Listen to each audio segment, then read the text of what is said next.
Film की शुरुआत में हम एक लड़के को देखते हैं जिसकी उम्र इतनी ज्यादा नहीं, वो स्कूल स्टूडेंट था और इस वक्त ट्रेन से अपने घर जा रहा था जिसका नाम इंसु है। तभी इंसु के पास उसकी मॉम की कॉल आई जो उससे पूछती है कि अब सब ठीक है ना, जिस पर वो जवाब देता है, मॉम मैं अपने नए स्कूल में एडजस्ट होने की कोशिश कर रहा हूँ, जल्द हो भी जाऊंगा, तो आप मेरी टेंशन मत लीजिए। और दूसरी बात से भी बेफिक्र रही, अब मैं भूतों पर भी ज्यादा ध्यान नहीं देता, जिससे हम समझ पाए कि इंसु भूत आत्माओं को देख सकता है। जिस बात का सबूत हमें यहाँ दिखाया भी गया, जब एक लॉकेट जिसे इंसु ने हाथ में पकड़ा हुआ था वो हिलने लगता है तो फौरन उसे अपने सामने एक लड़की का भूत दिखने लगता है। अब पहले तो इंसु उसे नजरअंदाज करने की कोशिश करने लगा, पर जल्दी लड़की के भूत को पता चल गया कि ये मुझे देख सकता है। इंसु ने हाथ में जो लॉकेट पकड़ा था वो तब अचानक हिलने लगता है जब आसपास कोई भूत आत्मा वगैरह। ये लॉकेट इंसु को उसके दादाजी ने दिया था क्योंकि वो भी भूतों को देख सकती थी। अब इंसु भूतों को अनदेखा ये नजरअंदाज इसलिए करता था क्योंकि वो नहीं चाहता था कि किसी भूत को पता चले कि मैं उन्हें देख सकता हूँ, क्योंकि अगर भूतों को इस बात की भनक लग गई कि वो हमें देख सकता है तो वो इंसु के पीछे पड़ जाएंगे, उससे मदद मांगेंगे कि हमें आजादी सुकून दिलवाओ, जिससे इंसु की जिंदगी पर बुरा असर पड़ सकता है। इसीलिए फौरन ट्रेन से उतरकर घर की तरफ जाने लगा। घर पहुंचकर वो देखता है कि उस लड़की का भूत मेरा पीछा करते करते यहाँ तक आ गया है, जो इस वक्त उसके कंधे पर बैठी हुई थी और उससे मदद मांग रही थी क्योंकि उसकी आत्मा भटक रही थी। इसलिए अब इंसु उसकी मदद करने का फैसला करता है। वो पुलिस को बता देता है कि उस लड़की की लाश कहाँ पर है, जिसे कुछ ही देर में पुलिस ढूंढ भी निकालती है। और अब अपनी ही लाश को देखकर लड़की की आत्मा काफी दुखी होकर रोने लगी, जोर से चिल्लाती है। और अब इंसु से उस आत्मा का दुख देखा नहीं जाता, इसलिए वो इस सबसे दूर जाने का फैसला करता है। वो अपने अंकल को कॉल करके कहता है कि अंकल जी मैं बहुत जल्द आपके पास आ रहा हूँ, मैं वहीं रहूंगा और बाकी पढ़ाई भी वहीं पूरी करूंगा। इंसु के अंकल के पास भी ये ताकत थी, उसकी तरह वो भी भूतों को देख सकती थी। कहती है बेटा तुम भी भूतों को देख सकते हो और मैं भी, अगर हम दोनों साथ रहे तो ये घर तो भूतों से भर जाएगा। और वैसे भी तुम आखिर कब तक इन भूतों से भागते रहोगे और आए दिन अपने स्कूल बदलते रहोगे, इसलिए तुम बस उन्हें नजरअंदाज करो और कुछ नहीं, कि जो भी है मैं आ रहा हूँ, क्योंकि मैंने अपने स्कूल में स्कूल बदलने की एप्लीकेशन दे दी है। जिसके बाद अगले दिन वो बस में बैठकर अपने अंकल के पास जाने के लिए निकल जाता है। बस जब अपने स्टॉप पर रुकी तो वहाँ एक बहुत ही खूबसूरत लड़की इंसु की तरफ देखकर मुस्कुराने लगी, पर वो तो उसकी तरफ बिल्कुल ध्यान नहीं दे रहा था। पता चल गया था कि वो लड़की भूत है, तो वो उसे नजरअंदाज ही कर रहा था। अब इंसु जब अंकल के घर गया तो हम दरवाजे पर बहुत सारी ऐसी चीजों को देखते हैं जिनसे भूतों को भगाया जा सकता था, और ये इसलिए लगाई हुई थी ताकि भूत घर के अंदर ना घुस सके। इसीलिए उसके अंकल हमेशा घर के अंदर ही रहते हैं, बहुत कम ही बाहर जाया करते थे। फिर अगले ही दिन इंसु अपने नए स्कूल चला गया, जहाँ टीचर सब बच्चों को उसके बारे में बताती है कि ये क्लास में नया आया है। इस क्लास में 5 दोस्तों का एक ऐसा ग्रुप था जो कमजोर और नए आने वाले स्टूडेंट्स को बुली यानी परेशान किया करते थे। इस ग्रुप की लीडर एक लड़की थी। पहले ही नजर में इंसु उसे पसंद आ गया, इसलिए वो उसे अपने साथ वाली सीट पर बैठने के लिए जगह देती है। वो उसे कह भी देती है कि तुम मुझे पसंद आई हो, मुझे दोस्ती कर लो, पर वो साफ मना कर देता है। अब यहाँ भी इंसु को एक लड़की का भूत दिखाई दिया गया जिसने चेहरे पर मास्क पहना हुआ था और हाथों पर उसके खून लगा हुआ था। वो अपने हाथ क्लास की खिड़की पर लगा देती है, अपने खून के निशान वहाँ पर छोड़कर चली जाती है। घर आकर इंसु इस आत्मा के बारे में अपने अंकल को बताता है कि आज मैंने पहली बार ऐसी आत्मा को देखा जिसके हाथों पर खून था और उसने चेहरे पर मास्क पहना हुआ था। उसके अंकल सुनकर चौंक गए। कहते हैं कि ऐसी खून वाली आत्माएं बहुत ही खतरनाक होती हैं और उन सब की मौत दर्दनाक हुई होगी, इसलिए वो अपना बदला लेने जरूर आती है। जितना हो सके इनसे दूर रहो। अगले दिन स्कूल में ब्रेक के दौरान इंसु एक पार्क में गया, जहाँ वो एक औरत और उसके डॉग को बैठा हुआ देखता है। उसे दोनों इस जगह पर बैठे हुए अच्छी लग रही थी, तो वो उनकी ड्राइंग बनाने लगा। तभी अचानक यहाँ उसे खूबसूरत लड़की का भूत आ गया जिसे इंसु ने बस में देखा था। जहाँ हमें लड़की के भूत का नाम पता चला जो मून था, और वो इंसु के साथ में आकर बैठ जाती है। इस बार भी वो उसे नजरअंदाज ही करता है। मून जब उसे ड्राइंग बनाता हुआ देखती है तो कहने लगी कि वो जो औरत है वो अंधी है और उसका जो डॉग है वो मर चुका है। तुमने उसकी ड्राइंग बनाई तो इसका मतलब तुम उसकी आत्मा को देख सकते हो, इसीलिए अब मुझे नजरअंदाज करने का नाटक बंद करो, समझ आई? मैं जानती हूँ कि तुम मुझे देख सकते हो और ये भी कि किस वजह से मुझे तुम नजरअंदाज कर रहे हो। तुम बेफिक्र रहो, मैं तुमसे कोई मदद नहीं मांगूंगी, न ही अपनी कोई ख्वाहिश पूरी करवाऊंगी कि तुम मेरी आत्मा को आजादी दिलवाओ। ये सुनकर इंसु खुश हो जाता है, जिसके जिसके बाद एक घर में कोई एक डॉग को बड़ी बेरहमी से चाकू से मार देता है, जिसका खून स्कूल के ग्रुप की एक लड़की की तस्वीर पर जाकर गिर गया। जिसके अगले दिन ग्रुप की 2 लड़की इंसु को धमकाने लगी कि हमारी दोस्त ग्रुप लीडर से दूर रहो वरना अच्छा नहीं होगा। जिस पर इंसु कहता है कि समझाना है तो उसे जाके समझाओ, वो ही मुझे साथ बिठाती है, मेरे पीछे पड़ी हुई है। ये सुनकर एक दोस्त को गुस्सा आ गया, वो इंसु को जोर से जमीन पर दे मारता है। अगले दिन ग्रुप की वो लड़की जिसकी तस्वीर पर खून गिरा था, वो अपने डॉग को ढूंढने लगती है जो काफी देर से लापता था। कि तभी सामने से उसकी दोस्तें आकर उसे डरा देती है। पर जब वो घर आई तो वो किसी लाल रंग की चीज को पैकेट में लटका हुआ देखती है। वो जैसे करीब गई, अचानक पैकेट फट गया और उसके अंदर की लाल चीज जो दरअसल खून था, वो सारा का सारा उसके ऊपर गिर जाता है। उसके कपड़े, बाल, चेहरा खून में भर गए। जो धोने के लिए वो जैसे आगे बढ़ी, यहाँ पर उस मास्क वाली लड़की का भूत आ जाता है जिसे इंसु ने स्कूल में देखा था, और वो अब अपना मास्क हटाकर ग्रुप की लड़की के सामने आ गई। मास्क वाली लड़की को देखते ही उसके मुंह से सही निकलता है, यानी कि इस लड़की का नाम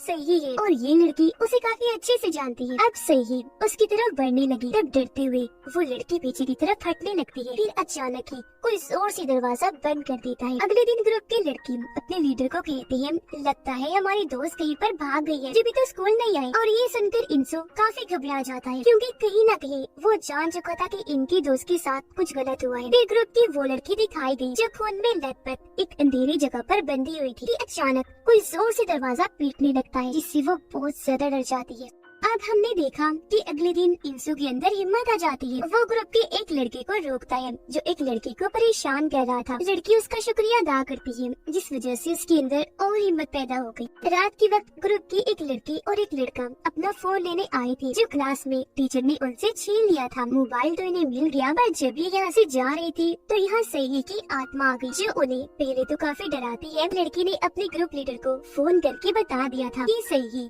हमें मारना चाहती है, जिसके बाद एक एक करके दोनों को बड़ी बेरहमी से मार डालती है। अगले दिन स्कूल में सबको पता चल गया था कि उस ग्रुप के 2 लोग गायब हैं। ये खबर सबको ही हैरान करके रख दी थी। उन्हें कुछ समझ नहीं आ रही थी कि आखिर बच्चे गायब कहाँ हो रहे हैं। पर ग्रुप लीडर जिसे पता था कि उनके साथ क्या हुआ, वो बस बैठी परेशान हो रही थी। किसी को फिलहाल कुछ नहीं बताती कि कल रात मेरी दोस्त ने मुझे फोन करके बता दिया था कि हमें सही मारना चाहती है। अगले दिन इंसु को उस मास्क वाले लड़के यानी कि सही की आत्मा के बारे में एक दूसरी आत्मा से पता चल जाता है। इसीलिए वो क्लास में आकर सबसे सही के बारे में पूछता है, पर उसे कोई जानकारी नहीं मिली। तब ग्रुप लीडर उसे बताती है कि वो एक नंबर की पागल लड़की थी। ये सुनकर इंसु से सही की तस्वीर मांगता है, पर उससे पता चला कि वो तो इतनी अजीब थी कि उसने कभी तस्वीर ही नहीं बनाई, क्योंकि उसे पसंद ही नहीं थी। इसी बीच चुपके से क्लास की एक लड़की इंसु को सही की तस्वीर भेजती है और साथ में मैसेज भी कर देती है कि किसी को भी इस बारे में ना बताना कि मैंने ये तस्वीर तुम्हें सेंड की है। सही की तस्वीर देखकर इंसु काफी चौंक जाता है। ऐसा लग रहा था उसने पहले से इसको देखा हुआ है। जिसके बाद वो आकर मून से मिला और उससे भी सही के बारे में पूछने लगता है, जिस पर मून कहती है कि सही के बारे में कौन नहीं जानता। यहाँ तक कि सबको ये भी पता है कि वो मास्क क्यों पहनती है। ये सुनकर इंसु अब ग्रुप लीडर से सही की जानकारी लेने की कोशिश करता है, जिस पर उसका दोस्त इंसु को काफी पीटता है। फिर पूछने लगा कि तुम आखिर क्यों सही के बारे में जानना चाहती हो, तुम्हारा क्या वास्ता है उससे। जिस पर इंसु कहते हैं कि कुछ नहीं, पर मैं जानता हूँ कि वो तुम लोगों से अपना बदला लेने जरूर आएगी। जिसके बाद वो लड़का इंसु को छोड़ देता है। अब जब वो लोग अकेले थे तो ग्रुप लीडर अपने दोस्त को कहती है कि मुझे लगता है स्टूडेंट्स को ऐसे अगवा सही की डेट कर रही है। तुमने देखा नहीं, जिस दिन सही का फ्यूनरल था, यानी कि जब उसे दफनाया जा रहा था, उसकी डेट हम सब बच्चों को कैसे घूर रहे थे। इसीलिए अब भी लोग अपने सवालों के जवाब पाने उनके घर जाने लगते हैं।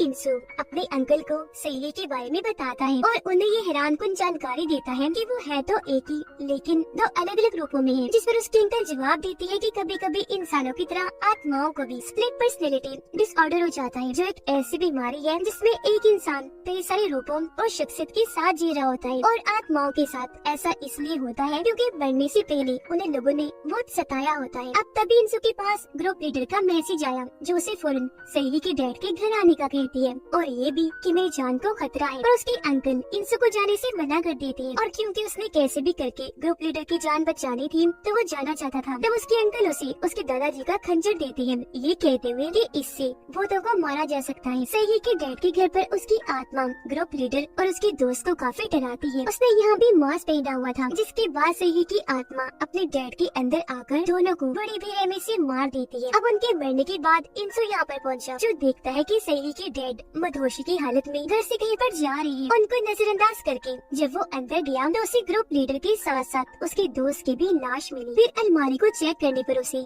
सही की आत्मा भी दिख जाती है और अब जैसे इंसु उसका मास्क हटाता है उसकी होश उड़ गई, क्योंकि पता चला कि सही और मून दोनों एक ही हैं। बस ये एक आत्मा के दो अलग अलग रूप हैं, जिनमें एक तो अच्छा रूप है मून, जबकि दूसरा बहुत ही खतरनाक खूनखार है, यानी कि सही जो खून की प्यासी है, जिसकी बात से यहाँ से पास्ट यानी माजी में आ जाता है, जहाँ हमें पता चला कि सही ने इस बुली ग्रुप के खिलाफ रिपोर्ट की थी। पर जब उन लोगों को इस बारे में पता चला तो उन्होंने रोज सही को परेशान करना शुरू कर दिया। वो उसे काफी मारती पीटती थी, हद से ज्यादा उसे सताया गया। कभी उसके बाल जला दिया करती थी तो कभी काट दिया करती थी। एक बार तो ग्रुप लीडर ने हदें पार कर दी। उसने सही का बुरा सा मेकअप करके जबरदस्ती उसे मास्क पहना दिया था और कहा था कि अगर तुमने कभी ये मास्क उतारा तो हम तुम्हारे साथ इससे भी कई ज्यादा बदतर सलूक करेंगे। इस बारे में जब सही के डैड को पता चला तो वो पुलिस में रिपोर्ट करने का फैसला करते हैं, पर सही ने उन्हें ऐसा करने से रोक दिया, क्योंकि अगर ग्रुप को इसकी खबर हो गई तो वो सही की जिंदगी को जहन्नुम बना देंगे। पर अगले दिन जब सही मास्क लगाकर क्लास में बैठी थी तो जबरदस्ती टीचर उसका मास्क हटा देती है और कहती है कि तुम मास्क लगाकर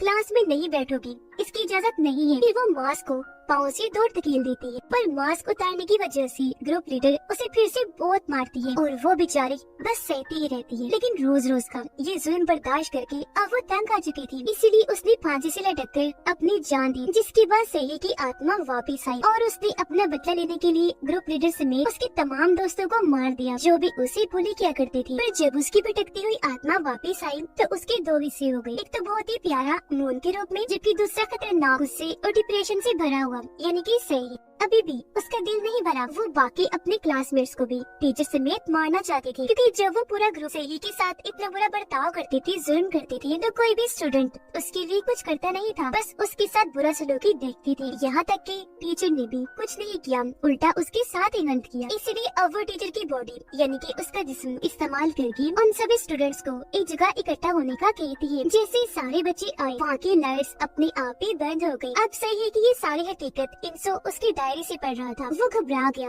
अपनी साइकिल लेकर जल्दी से स्कूल की तरफ जाने लगा, जिस बीच उसने अपने अंकल को भी कॉल कर दी और कहा मेरी मदद कीजिए।